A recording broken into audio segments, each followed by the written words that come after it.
Clapperboard title. Vikings, the real story of the warriors who conquered the world. They came from the frozen north. On longships that cut through icy seas like knives through flesh. They were warriors, raiders, traders, and legends. Feared by kings, hated by priests. This is the true story of the Vikings. Not just raiders, but empire builders, explorers, and stormwalkers. WHO were the Vikings. The word, Viking, doesn't mean a people, it means an activity. In Old Norse, Vikingur meant to go on an expedition, usually by sea. They were not a single nation, but tribes and kingdoms from Scandinavia, Norway, Sweden, and Denmark. From around 793 AD to 1066 AD, they erupted out of the north and changed the world. They didn't ask permission. They didn't send messengers. They arrived with swords, and left with silver, slaves, and glory. The beginning, Lindisfarne 793 AD. The Viking Age began with blood.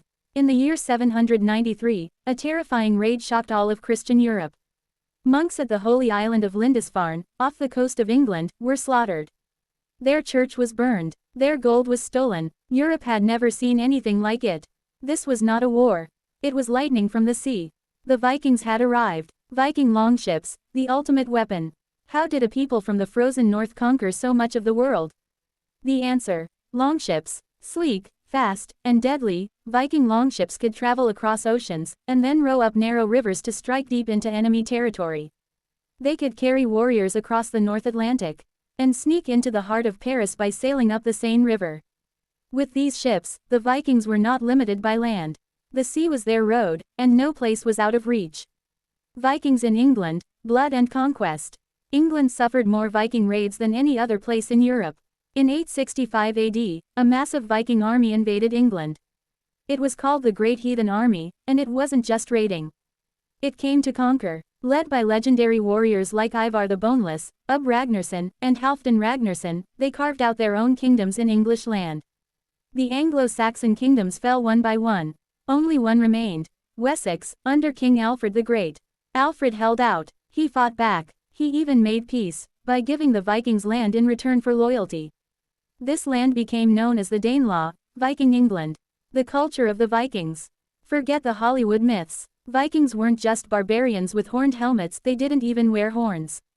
They were master shipbuilders, expert metalworkers, traders who reached Constantinople and Baghdad, lawmakers with democratic assemblies called things, storytellers who passed down sagas and poetry. Their gods were mighty and brutal. Odin, the wise one-eyed wanderer. Thor, the hammer-wielding protector. Loki, the trickster who would bring about Ragnarok. And when they died in battle, they believed Valkyries would take them to Valhalla, where they would feast and fight forever. Vikings across the world. The Vikings weren't just raiders, they were explorers. They reached Ireland, founding Dublin in 841 AD. France, sieging Paris, then founding the Duchy of Normandy. Russia, founding cities like Novgorod and Kiev, becoming the Rus. Byzantine Empire, becoming elite guards for the emperor, the Varangian Guard. Iceland, settling the icy island with rich sagas.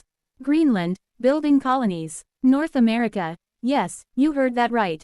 Around 1000 AD, Leif Erikson, son of Eric the Red, sailed west, and landed in a place he called Vinland.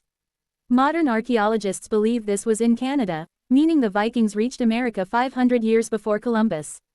They ruled with steel, but they dreamed with sails.